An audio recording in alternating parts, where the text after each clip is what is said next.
Good afternoon, everyone. Today, I decided to go ahead and answer some questions if I can answer them. All right. Sometimes I can't, sometimes I can, but what information that I'll be able to provide to you will be the only information that I can give out, because there are some things I cannot talk about, period. We cannot talk about rates. It wouldn't do any good, because they could change on the day that you go into your redemption or your exchange. All right. Excuse me. Now, the first questions that we're going to get are, this were taken out of the Discord room and the Telegram room. So I'm going to be reading these. They have no names on them whatsoever, so I don't know who asked what. And I will try and answer them to the best of my ability. If I can't, I'll tell you I can't answer it. And so that's the ground rules going in. The first two questions I got are on international. Okay, it says, can you please gather any info for Canadians and how the process may roll out for them, if any differences? Toll-free numbers are supposed to be provided to everybody. In every country, they will have their own set, including Canada, Mexico, and all that. When you get the notifications, you, like even Americans, are going to have to fill it out when you go up there, and from public records. Then once you answer those and you have kind of verified that you're who you say you are, then you will be directed to a 800 number that will be in your area based upon your zip codes, as far as all that's concerned. And that also includes how the other currencies will be notified as well. Emails are going out. For those people that have HSBCs, you'll be going to HSBC in their countries. It just depends on when you call the number there, then you're going to be given this basically the same type of thing that's going to go on here. You'll be given a questionnaire. You'll be asked all these questions, so they verify who you are. Then you're going to be led over to where you can get into a toll-free number. All right. So it's not going to be any different. It's just because each country has their own specific changes that are going to be taking place within that. On the process and timing, are we waiting on Iraq or Mr. C to sign and enter codes? Mr. C is no longer required to enter any codes anywhere. When they changed the gold contract, a little over a year ago now, Mr. C's signature was no longer required, as far as all that's concerned. And no, we're not waiting on Iraq, because as of Tuesday at 6 p.m. in the evening, Iraq went international. So we're waiting for the Treasury seems to be the one that's holding that announcement up here in this country. But Mr. C is not required, and at 6 o'clock on Tuesday, the Iraqi dinar is international, not was, is. So, has the USD and gold backing of the USN been completed? Not really. But we're being told that it is, and that it will be by the time we get to that exchange and redemption. Will signing the NDA become a problem for being able to discuss arrangements with financial professionals? No, it will not. If you already have a set of people that you're going to use, then get NDAs for them to sign. And that's what I would do, just to be safe. It's always better to be safe than sorry. All right? Because if you sign NDA with a live signature at the redemption and exchange centers, you're going to be given a wealth management team, and they're going to be able to talk to you. So, so if you have one of your own, get NDAs from the redemption center and have your people sign them. Okay? Can you explain the difference in pros and cons between exchanging and redeeming with Tier 3 group versus Tier 4A and Tier 4B? If the person had the opportunity to exchange and redeem either way. Those people that have SKRs, you're going to, okay, if you have an SKR, which is Tier 3 and Tier 4A, I mean, you have a paymaster that's going to be above you. They're going to be contacting you and telling you what you have to do, all right? If you bought currency after you already had your SKRs, then, or Zim afterwards, then you can go exchange at the redemption center, okay? If you go exchange at the redemption center, then you tell them that you have SKRs and which group it's with, and they will take care of it. All right? Will we be able to forward the email with contact numbers to those who we have gifted info? First of all, you're going to get the notification. You can send the notification to those people. Let them go up and fill out the you know, you're not going to get an email with a notification number in it. It's not going to happen. You're going to get the notification. That's going to be a link that will take you to the SafeLink website, where you will basically get your 800 numbers from, or even local numbers at the redemption centers. So you can get either one, but that's what's going to happen. So yes, you can forward the notification link on to different people that you gifted to, and all that kind of, or people that don't pay attention to the dinar land and all that. So yes, you can forward those on. When at the appointment, will they ask for a 1 to 2% off the top? If you're talking about the fees, you can get those waived. In the past, it was going to be used to help pay U.S. Treasury deficit. The money that was being used to pay the deficit of the United States was the money that was coming off of the Zim. Okay, that's where that was coming from. Then they missed the chance when the RV didn't happen. No, that's not true.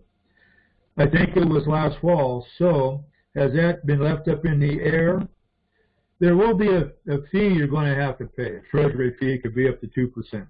Okay, but like I said, you can get that waived.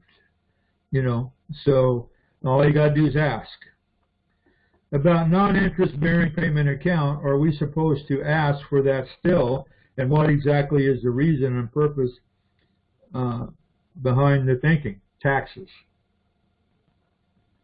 Sole reason is tax. You don't have interest to pay, you don't pay taxes. Okay? Do you know if the rate will be the same for the personal humanitarian projects as compared to the Trump-approved projects that will be offered at the redemption centers? Yes, it will be the same. Where do the Chinese elders fit into this saga now? Right now, they're only dealing with Trump. They're not dealing with anything else. And in the newest update that we will be posting right after this, it will explain that. Okay? Whatever happened to the grand jury? No one knows. I was one that was supposed to testify at the grand jury, and I haven't heard any more about it since. I heard rumors that they were meeting yesterday about the timing of the RV. It was decided that during the meeting, the RV will not take place before the election. Really? Where'd you hear that from? Is there any truth in this? My understanding is, even with the update that I'll be posting right after this call, that, yeah, it's supposed to be happening anytime from today forward. That's what we're being told, and we're not being told any different. Okay? Whatever happened to the astronomical fees that the U.S. was supposed to be paying out for delaying the RV? That's a good question. Right after it got up to what the national debt was a few times, they stopped talking about it. So I would think that there's some kind of an agreement that has been made between the United States and China. I do not know what that agreement is, but that's what I would think at the moment, because they're just, I don't think the interest is accruing anymore. It might be, but it'd be too astronomical to pay, so they would have to have made arrangements to take care of it a different way, because we'd be owned by the Chinese at this point, and a lot of property is owned by the Chinese in this country. Are we getting notification before the election? That's what I'm being told. And in the update that I'm going to post, you're going to find out that it's the QFS system that is the holdup at the moment. And the update will cover that. 4 years ago, when we were electing president, we were told he would make sure the RV will happen shortly after. Been 4 years, and in the same scenario. The past has a tendency to repeat itself. What do the elections have to do with the RV? With it now being over into the QFS system, it doesn't make any difference how the election comes out. It really doesn't, because it's in control of determining when that will take place, when redemption and exchanges will take place, as you will find out in the newest update that we have just gotten. Why would Trump wait till right before the election to do the release? And will the RV go through regardless of who wins? Trump doesn't really gain anything by releasing it after the election. And I really don't see much of a gain what he's going to get releasing it before, because there's not enough time before the election for it to accomplish anything. You know, the stimulus programs are coming out of D3 at the moment, so they've already been taken care of. Are the centers bank-owned or privately owned? There is no privately owned redemption centers in the United States. They were started by HSBC and Wells Fargo, and there will be other representatives when you go in from other banks to be there. So if you don't like Wells Fargo, you can open an account at Chase, and they'll open it right there, because of the fact of the currency that you'll be exchanging will allow them to immediately credit the account and immediately issue you your debit cards on that account. Have the paymasters NDAs, oh, this is on NDAs, yes. Have the paymasters NDAs that were expiring been extended, or could the fact that they have expired and remain so?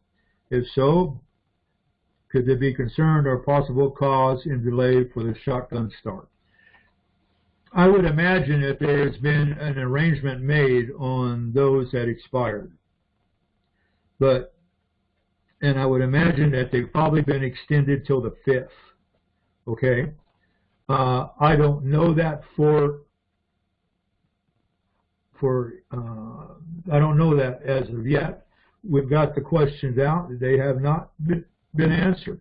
So, but I would think that it's been extended, because they don't want to go through all that paperwork again. So, on the NDA, can we specify specific family members to speak with who are involved with this RV, and family members specified in a trust who aren't in it but will benefit?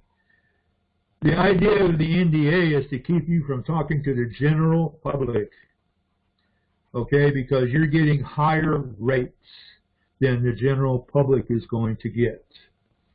And if you are wanting to go talk to your next door neighbor who knows nothing about this, then you have the potential of losing what you got. So, but that's, you know, you can talk to your family members anyway. So, Zim, is there a cap on the Zim like the currency? I don't know. You know, at dollar for dollar, you know, we've heard it said, well, you can't do any more than 100 Ts or 500 Ts. I don't know. I'm being told there is no and there really isn't a contract rate for it. So no matter what anybody says, you're not going to get over $1. Even if you got the dollar, it better be a really good project to do it, because you're not even going to get $1, to tell you the truth. So how long do we have? We really have to redeem the ZIM once everything begins. 10 days. That's it. You'll do it all within the 10 days. Have you heard about a delay due to some agreements not being resolved?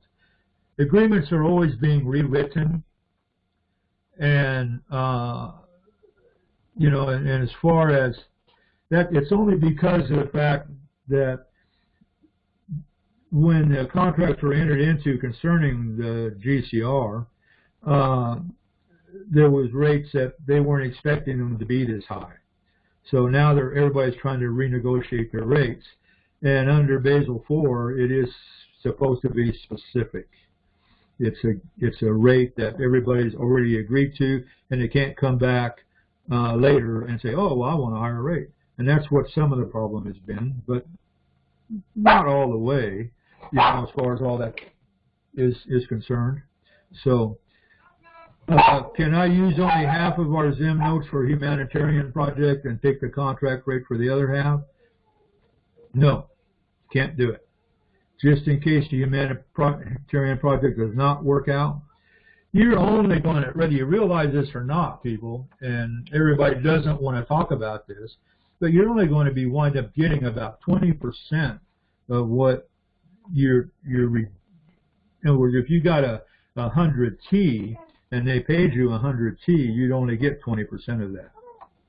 The rest would all go into structured payouts, and it would be carried over 25 years, 50 years. When that time was up, then you would go ahead and be asked to actually continue it.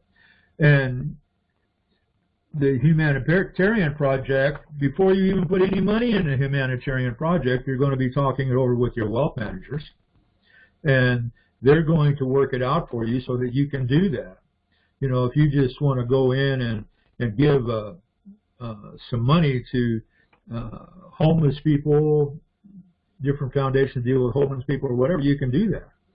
But if you're wanting to start your own humanitarian project, then there'll be other people that will be doing the same thing, and they may put you all together so that you can do it. So, but anyway, that's all I can tell you at that point. You can't do half and half. You do it all, and then they determine. The GESARA Global Reset. What's the big difference between the GCR and GESARA and the Great Reset as planned by the global elite? The global elite was going to be using the GCR as the big reset, so that the Rothschilds and everybody else could still remain in control. You know, that's really it. One is the GCR is the global currency reset. The GESARA is altogether different. That's where people are going to start taking care of debts. The GCR doesn't pertain to debts. It pertains to money on a big reset type of thing. So they were basically the same, but the Great Reset has come to an end, and it's not going to take place.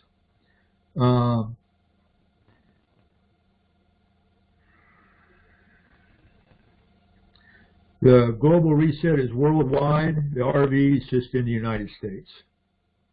Okay? And it doesn't pertain to the GCR either. It's just here in the U.S. We keep hearing global reset was originally set up by the DS, or central banks, to control all the countries to be the final nails in freedom. However, we see POTUS using the same tools for we the people, so it's a little confusing. Can you please, if possible, clarify the difference? One more. You know, they were basically the same, but one had to do with the New World Orders. The GCR does not. The GESARA does not deal with the New World Order. To actually give you an answer to that, I really can't, because you know, as far as the UN is concerned, a lot of this has to deal with the UN or the IMF as well. So I really can't answer your question. Okay, guys, how does Fleming know his military contact? Does he personally know him or her? First of all, our military contact came to us because I was asked to come into this. And the reason why I was asked to come into this, because I don't have anything to gain out of it. I mean, I've already had my 15 minutes of fame, and I didn't care for it, and I really don't care to be doing this. But I was asked to do it. I originally told them no. So, and then I got brought into it. The people that we deal with the 12 that's actually in charge of dispersing this for the DOD. The 40 are just people who like to do nothing that's around the president, or just nothing but people who like to just create problems and try to prevent it from happening in most cases. The, you know, have I met the guy? No, I've never met him. We know he's reliable because I know what his job title is, and I've gotten several phone calls concerning it from the people that are in the know. We also get information from China, from HSBC, in Hong Kong and in Beijing.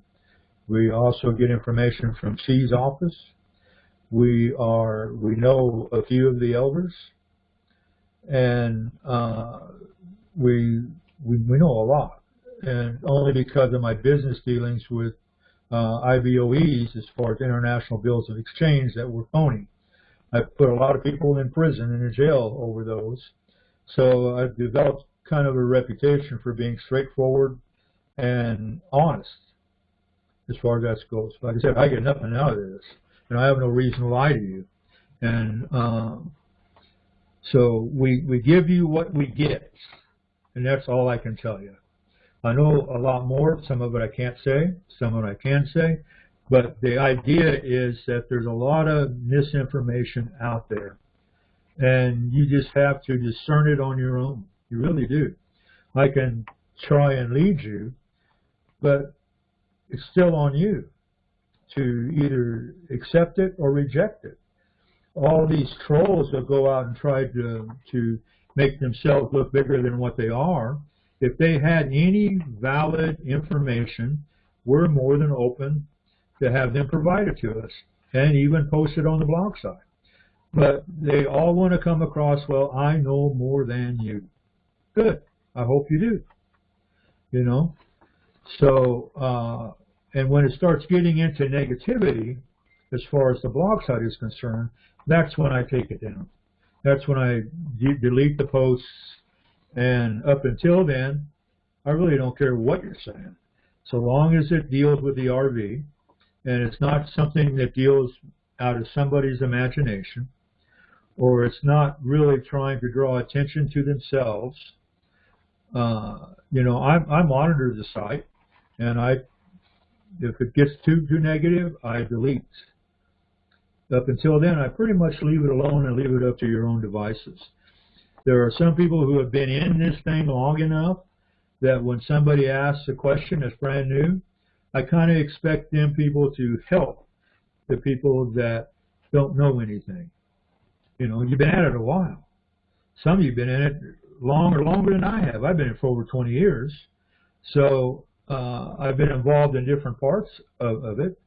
But, you know, even the people we get the information from, they make mistakes from day to day. What was good at the time when they gave us the intel may not be good 10 minutes later, because everything changes that quickly, you know, as far as all that goes. So you have to discern. You have to be able to discern the hype or the smoke in the mirrors from what's actually being done and what's actually being said. Okay? Santa Surfing hasn't been on this for very long, I guess. I don't know that much about her, and I really don't criticize other people that are wanting to be the Narland gurus or be named all that. You know, there's a certain amount of truth that's in everything. You know, it all depends on the information that they've been fed by somebody, and as to what they've been led to believe as far as that goes. So instead of actually checking it out or having someone that they can go to check out, they just open mouth, insert foot. And I've been guilty of that. You know, I have. My foot doesn't taste so good, but anyway, I've been guilty of it. So somewhere along this line, we're going to have to take some of this by faith. You know, we're being told that it's going to take place before the election. There's nothing taking place on the day of the election, because everybody's going to be waiting to see what it is. And if it goes to the United States Supreme Court, like some people are predicting, then we won't know anything until after the first of the year. So, you know, the only thing I can say is, I mean, I can try and answer your questions, and that's what I'm trying to do. And you know, so for those of you that have been wondering, and I will post this here very, very shortly. And what it is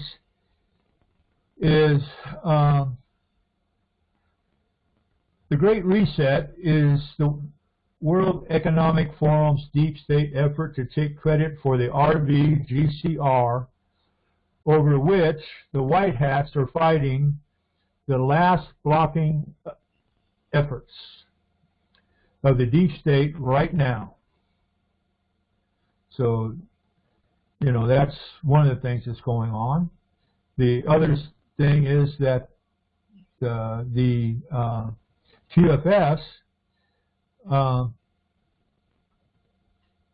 let me find it here. Okay. Security issues are not a problem to the point of further delay, as some worry. It's still a go today, Saturday, 31 October.